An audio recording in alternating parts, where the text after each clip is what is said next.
Umhlaba belongs to us all to share all resources. Number 2, sinoxanduva lokokuba ungayenzi into ongenawuthanda yenziwe kuwe. Siyiqala nje into ndake ndabona ngenye imini kubanjwe abantu kuthiwa bazikhethele bazinika amagama kuthiwa ngamaphara. Now kule ndawo ndikuyo ke ngoku uyabanjwa kuthiwa uzawubulala ubulele umuntu. Indlela wayelila ngayo nendlela wayithandaza ngayo.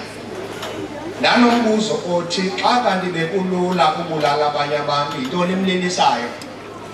Ukhe wathi Mandela isizwe esisisiso sijonge ngendlela esiphatha ngayo abantu. Angela madoda ngoba silahlekene nawo amadoda la ebemele uba ayazinqanda ezi zinto enikhalela zona. Enkosi kakhulu Msasazi, mandibulise kuwe, ndibulise nakubaphulaphuli bonke beMpuma Kapa TV. Msasazi, okokuqala ndinguNomvuzo Mlombile Cingo, ongu-Chief Whip apha eOR Tambo District Municipality. Ndimele ke usodolophu utata uNgqondwana kweli theko. Le nto yenziwayo apha urhulumente wonke ka-national ulapha, umphathiswa umama uChikunga ose-ofisini kamongameli ulapha kuzovalwa le nto ibizwa ngokuba yi-16 days yokuba kuqatshelwe ukuhlukunyezwa komama nabantwana. Kwenziwa loo nto ke yokuba kuvalwa loo nto njengoba ibivuliwe kwezi nyanga ezingaphambili. Kubonakaliswa ke into yokuba oomama nabantwana makuyeke into yokuba baphatheke kakubi. Siyakhumbula ke khona iziganeko ezigqiba kwenzeka apha eNgquza apho bekuthe kwabulawa abantu abayi-18, abayi-15 kulo 18 bingabantu abangoomama. Kuthe kwabulawa abantu nangapha eKSD koMqhekezweni, kwabulawa abantu eMhlonhle, kwabulawa abantu phantse yonke le ngingqi yase-OR Tambo. Nalapha ke Port St John uyawukhumbula into yokuba sitshilo into yokuba kwaWard 13 ngoLwesihlanu lo siphuma kuyo kudutyulwe umuntu ongumama. eNgquza ngale ntsasa sivuka kuyo kudutyulwe umuntu ongumama kuba ebegcina imali yomgalelo. Abantu bayenzakaliswa yonke imihla. Kodwa asithethi ke ngohlukumezo loomama nabantwana kuphela, kuba nabantwana bangamakhwenkwe ngabethu thina singomama bayahlukunyezwa abantwana bethu emabhomeni. iPort St Johns, i-district le yase-OR Tambo iyonke sele ibala abantwana abathandathu abasweleke emabhomeni. Loo nto iyakuxelela ke into yokuba ngoomama abazawuthi bazile, ngoomama bazazobikelwa benikwa ingubo zabantwana babo ababulewe ngotata emabhomeni kuba bengakhathali. Kuyanxilwa phaya, kwenziwa yonke into, kubulawa abantwana. Yenye yezinto ke sithi ke singomama siyanzakaliswa nangale into kuba sithi abavakalelwa kakhulu.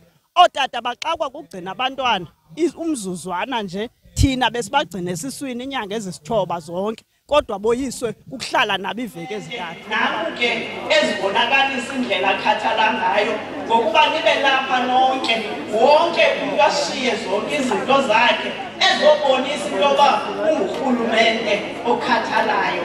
Sithi ke siyile district siyaphakamisa ke loo nto yokuba sibulele inkathalo karhulumente ngokuba athi akuzukuba nje ekhona. Namkelekile nonke, kodwa sifuna ukuthi masigodukeni sisazi into yokuba kuninzi kusafuneka sikwenzile ekubeni into yoba siphilisane ngendlela efanelekileyo. Yayigqibezela kwakhona ngalaa ndlela utata wayebe ngayo ukwenza umntwana, mabaphinde ebe ukuyomkhathalela xa esebhomeni. Akho mntana apha ekuzwa uthiwa uzalwa yi-single parent, ayikho loo nto leyo. Akho kwa-single parent apha, akekho umntana ongenatata. So ngolaa hlobo uphume ngalo kwakho akufanele kusiwa nengubo yam.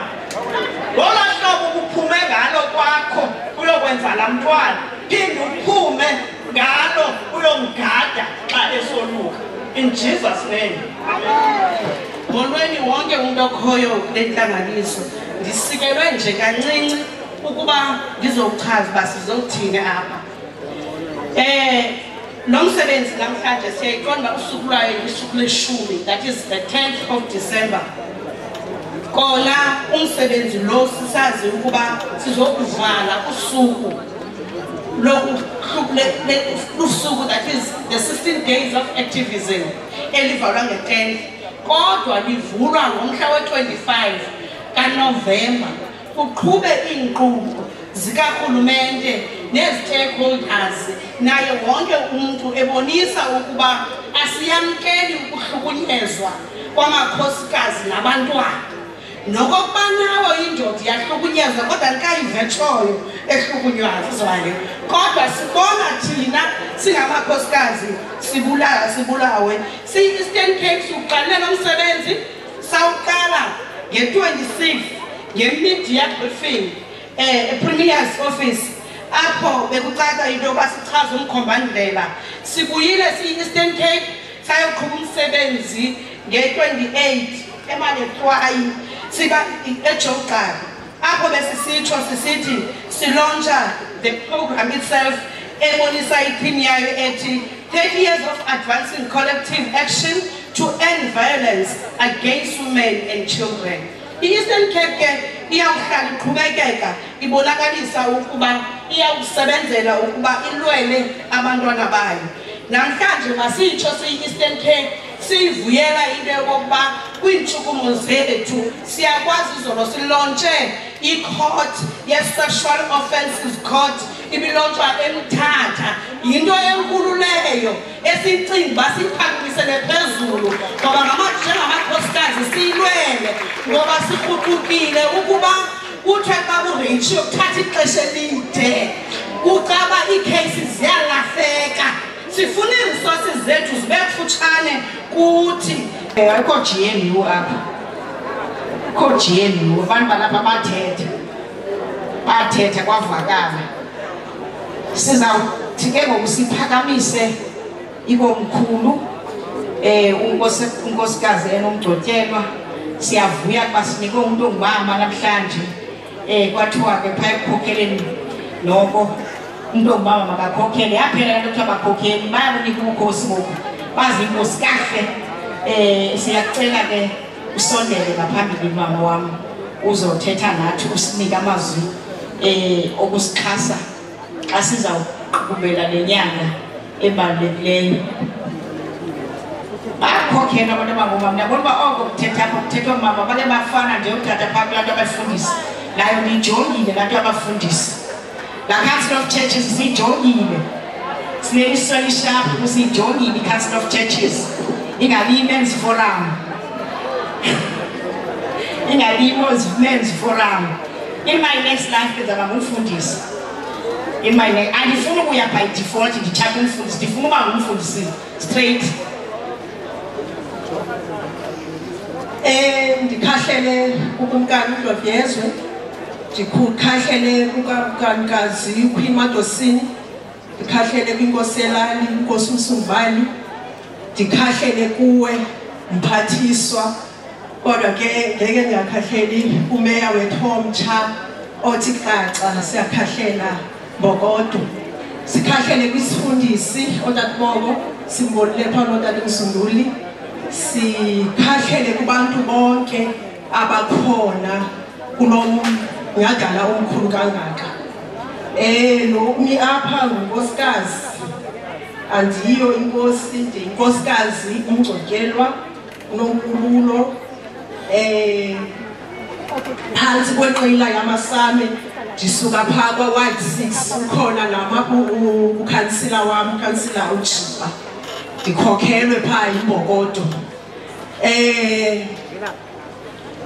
Ndimele imbumba yamakhosikazi akomkhulu, ndicelwe uDlovukazi uQueen Madosini, ndisuka kwakula ofisi yakhe ndiphinde ke ndibe ngusihlalo wembumba yamakhosikazi akomkhulu kwiNyangeni eRichie.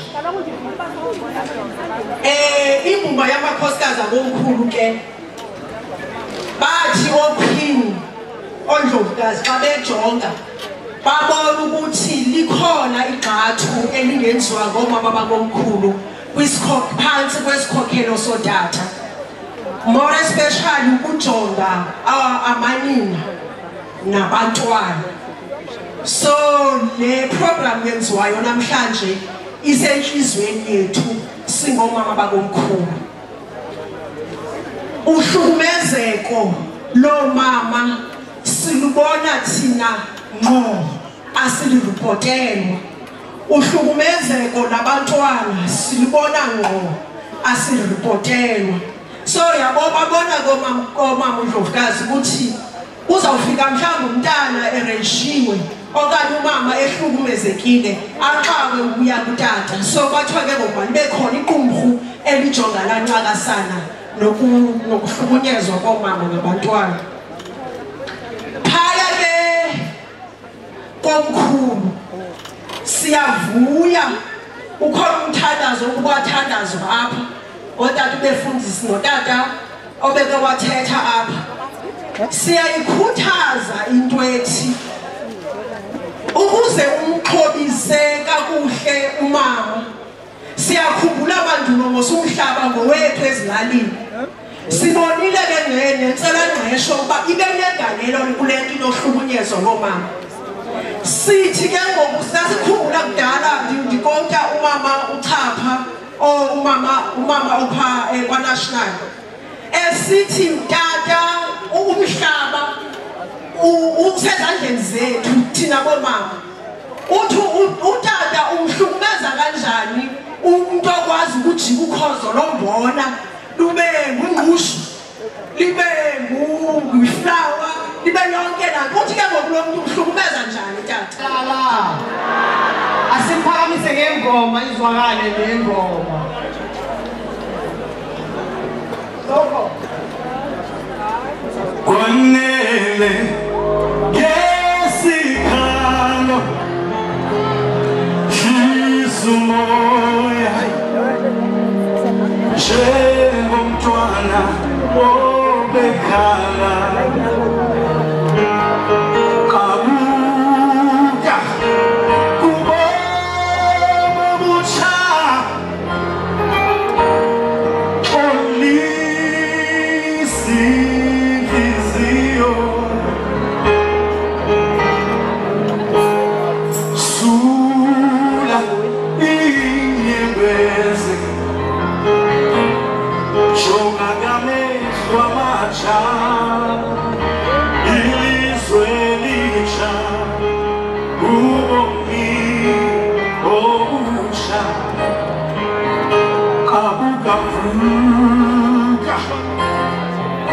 uyabona ukhomsulwa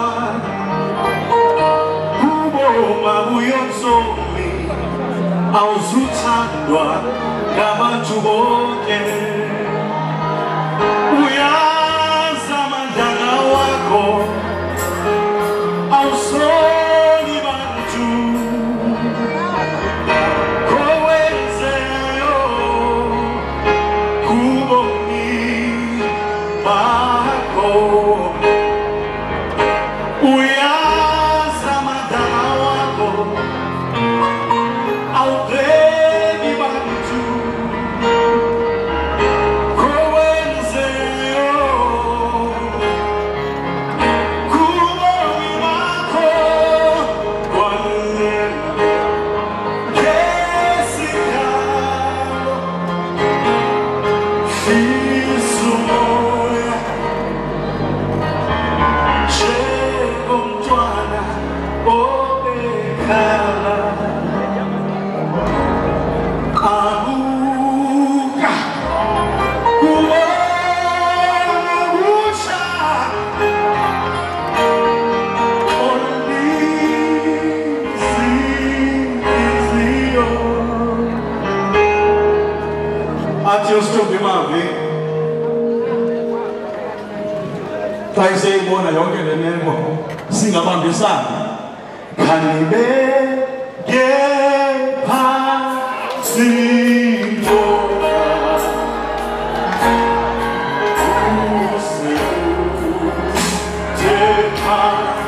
Thank you.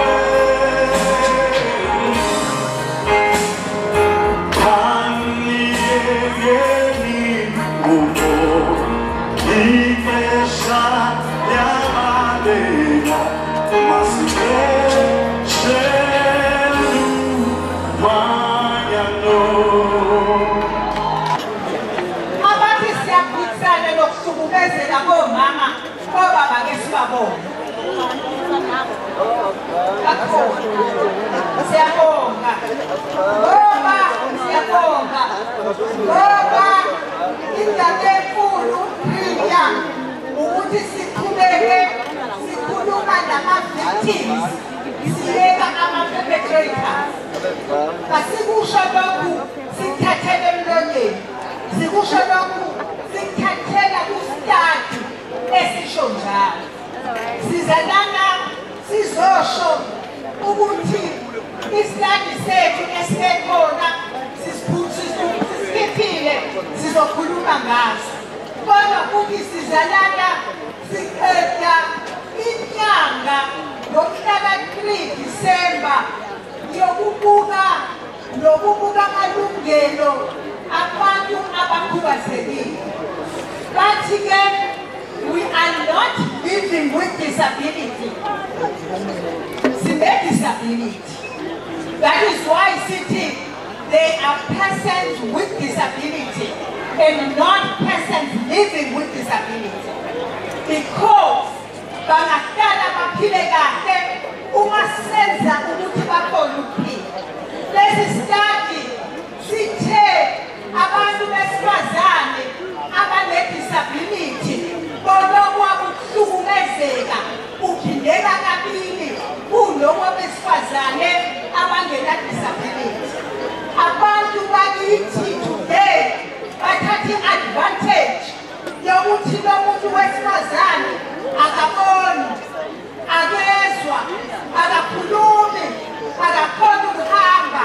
Bathatha i-advantage yalokho bese bezomdlwengula, bese bezom-abuser.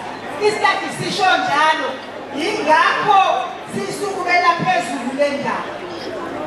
Isikhathi sithi abantu besifazane 1 in 3 women uthi mina ngihlukumezekile physically. Sisho njalo ngihlukumezekile sexually. Kusho isikhathi esisirilizile kungasidala kakhulu. Sathi isikhathi 1/10 besifazane bathi mina ngihlukumezekile sexually. Sathi isikhathi 335.5 abantu besifazane bahlukumezeke sexually and physically. Bathi temnande kisukudlula kuyo ukuthi mhlawumbe uma sikhuluma nge-violence sikhuluma ngokushaya, sikhulume ngama-rape kuphela. But isikhathi sithe kune-physical abuse. Uyabona kusuke ngithi kwanzani ngiyoshada kwachifula ekhaya ubaba nomama basangishaya. Uma ngiyofike kwendeni unobaba uchikhungo ocabanga ukuthi kufanele aqale phansi angishaya. Akwazi. Uma ngabe kunenkinga phakathi kwami nobaba, phakathi kwakho nonkosikazi, awumoshake esihlahleni, akehlanga phezu kwaleli ithende. Hlala phansi nikhuluma indaba. Uma nidinga thathani umngeni nizokhuluma indaba yenu, kodwa hayi ukungishaya. Namuhla sila e-Eastern Cape OR Tambo sizovala u-16 days of activism against gender-based violence. However, sizoqhubeka ne-fight against gender-based violence. Esithi ifanele ibe siyenze u-365 days. However, ngalesi sikhathi we raise ama-awareness campaigns, but also we look at what we have achieved. Mhlambe nama-gaps nala kufanele silungise khona kusukela enyakeni odlule. Into esibukile kulokho esijabulisayo ukuthi we have a prevalence study eyenza ukuthi sibe nento esibhayisa kuyo whatever esikwenzayo, whether it is our national strategy plan, sibuka ukuthi kufanele siqhubeke nama pillars awo kanjalo noma siwa strengthen. Sizelana ke ngala because of the report, but also i-report yokubuka i-implementation ye national strategy sethu ekhombisa ukuthi e-OR Tambo Alfred Nzo there's a lot of sexual abuse a lot of physical abuse. Kodwa futhi kwiPondoland khona la kunento yokushadisa kwabantwana abancane okuhambisanayo ke naleya pregnancy yabantwana abawo 10 to 14 years. Yingakho sithe asize la kulandela futhi njengoba sishilo leya yana kubulawa kwabantu besifazana abantu abawu 18 15 of them kwabantu besifazana nanamuhla wathola khona umuntu wesifazana obulewe. So yingakho sithe asize Eastern Cape ukuze sizothi ngokwethu hayi phansi ngegender based violence. Kodwa futhi siyabuya vele because ireport namanje sitholayo ireport ethu kufanele sithi pay attention la. So sizobuya outside 16 days of activism sizohlala phansi nabantu bezeni abaholi bendabuko abaholi bezenkolo ama counselors ethu ama rapid response teams ethu gender based violence sibuke ukuthi yini okufanele siyenze kangcono sibuke nabasemthethweni ukuthi amacala reportiwe ama processes akhona kuphi. Ngiyabonga. Okay, so we are here in the Eastern Cape in OR Tambo district to commemorate 16 days of activism. Today marks the closure of 16 days of activism. But we are here because there are many issues around gender-based violence where it affects women, persons with disability, it affects men, it affects LGBTI community. So we come out here to say that Eastern Cape, we are with you. We know that many people experience gender-based violence, physical and sexual violence. We want it to stop. Our laws criminalizes it. That act, that behavior, we want men to stop. But at the same time, we are saying we can prevent gender-based violence. We can prevent abuse. We can prevent a statutory rape of girls, teenage girls, children who are giving birth between the ages of 10 and 19. But we are saying that government in all its entirety, not only just our department that is responsible for women, youth and persons with disability, but all departments. Others are focusing on economic emancipation of people. Yesterday we were in Makapan distributing starter kits for persons with disability to put economy in the hands of people. We want that same for Eastern Cape. We want the same for the rest of South Africa. To say that once we elevate and we eradicate poverty, once we ensure that people have got self-determination in terms of economic opportunities, that also is a prevention mechanism. We are committed to South Africans. We are committed to preventing gender-based violence. Our President Ramaphosa, leads us to eradicating gender-based violence, but we are calling on all South Africans to join the call against gender-based violence, do something about it.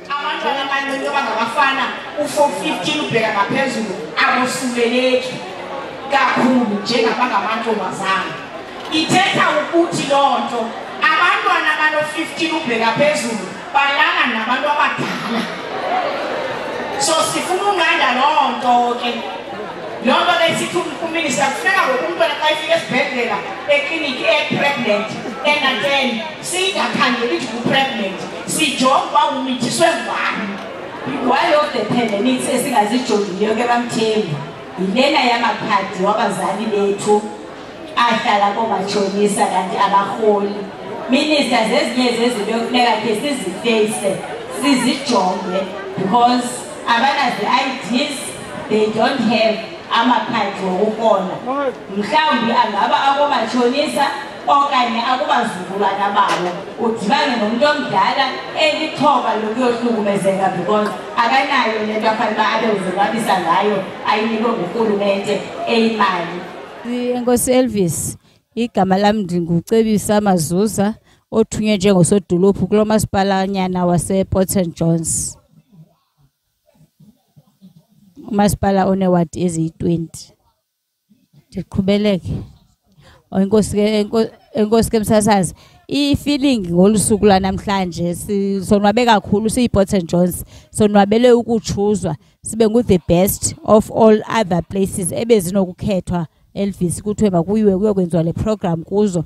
Isivuyisa ke kuba kudala sikhala sithetha izinto ezenzekayo. Uzawukhumbula uba kukhona umalume okhe wapheka umtshana bekulapha ePort St Johns, kukhona utata apha Ward 7 okhe warapha umntana wakhe, I think oyina 3 to 4 years.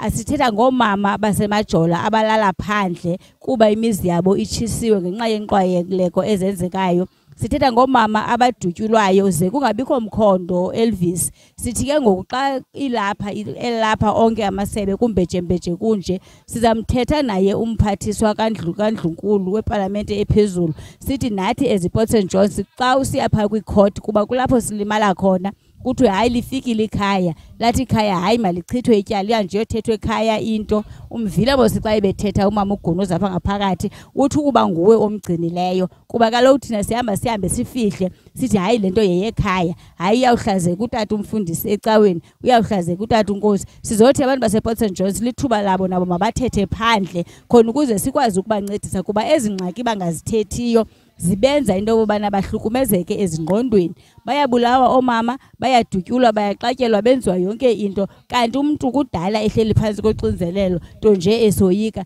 This platform ke ngoku ivulela abantu uba mabayazi ba ungathetha ngengxaki yakho paha uba awuthethanga paha akhona amasebe karhulumente angakuncedisa ukulandelela de kolulekwe nengqondo xa ubuthe walixhoba nokuba ubulixhoba namhlanje ngomso kodwa usengumntu. Nanso ke into esonwabisayo sinemkolo ethi xa kukhe kwafika inkonzo eziloluhlobo zikarhulumente ikhona into eyishiywe noko ngurhulumente mhlawumbi ngokuhamba kwabo bathi tshe ikhona into esizayifumana kuba xa sithetha ngenkundla zakamatyala sithi ubanjwa namhlanje aphume ngomso. Sifuna ukucaciselwa ke nangu-NPA uba uhamba aphelephi aqale. Mandibulise kweni basasazi ndingumfundisi uboko Sejin usihlalo webhunga lezekerike lezenkonzo South African Council of Churches kule mida yase-OR Tambo. Sifumene esisimemo silibhunga lezekerike lezenkonzo ukuze nathi sizonqanda kule nto ikhoyo ngakumbi kule mida yethu. Zintathu ke msasazi indawo sifuna ukugcinisa kuzo sizinkonzo. Eyokuqala ile yokubulawa komama kabuhlungu both ngazo zonke indidi zezikhali isitshethe kwakunye nezibhamu. Sisithi nokokuba bekuthini na siyacela into yokuba lento mayiphele kwilizwe lonke loMzantsi Afrika kwakwilizwe likaThixo broadly. Ayonelanga ke apha msasazi lento nabefundisi sele ingene nasezinkonzweni kubefundisi ababulawayo ngokungenalusizo. Khona umfundisi oke wadutyulwa kule mida yasemngazi wasweleka nomnye umfundisi owadutyulwa kule mida yaseLsikisiki. Sithi nokwezi zinto maziphele kangangoba xa kuzi cases siyafuna ukwazi isitoba xa kuzi cases zabasolo sizawucela zonke ibhunga lezenkonzo libe lapho kuloo ndawo kuyonika inkxaso ekubeni ababantu mabagwetywe ngokungenalusini. Okwesibini msasazi sisondela kule nto ikhoyo ngoku as we speak lento yeziphaza shops sibhale imedia statement silibhunga lezenkonzo into kokuba icommunities siyazicela into kokuba inkosi imbuzo pha ekuhlaleni ezilalini emaduneni kosibonda nakomkhulu makubizwe ababantu bokufika foreigners babizwe bachaze into kokuba into kutyiswa kwabantwana ipoison eziphaza ayamkelekanga ngoba uthi uYesu mabavunyelwe abantwana beze kuye uYesu ngokuba ubukumkani bamazulu bobabo calling upon all nation into kokuba inqande lento njengoba abantwana bekhona from now onwards singaphinde sive into kokuba kukho abantwana abaye batya ipoison eziphaza.